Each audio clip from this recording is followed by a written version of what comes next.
गुरु गोरखनाथ की कथा। गुरु गोरखनाथ भारत के महान योगी, संत और नाथ संप्रदाय के प्रमुख गुरु माने जाते हैं।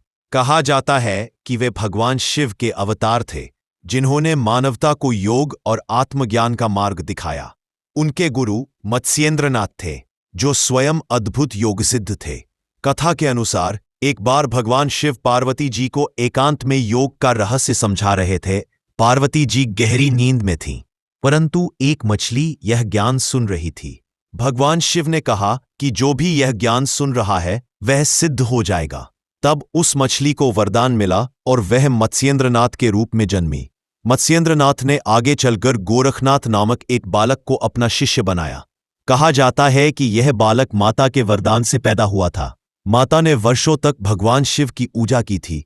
तब एक सिद्ध योगी ने उन्हें राख दी और कहा कि इसे ग्रहण करो, तुम्हें पुत्र प्राप्त होगा। उसी राख से गोरखनाथ का जन्म हुआ, इसलिए उन्हें गोरख यानी राख से उत्पन्न कहा गया।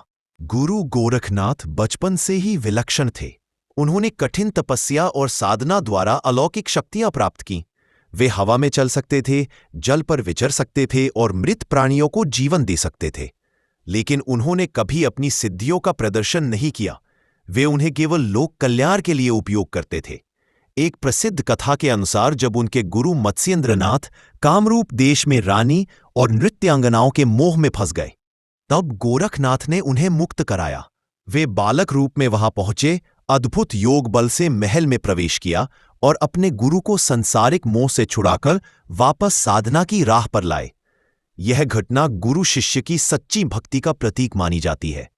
गोरखनाथ जी ने देश के अनेक भागों की यात्रा की और लोगों को हठ योग, भक्ति और सत्य के मार्ग पर चलने की शिक्षा दी। उन्होंने कहा कि सच्चा योग वह है जो मन को जीत ले। वे समाज में जाति पाति और ऊंच नीच के विरोधी थे।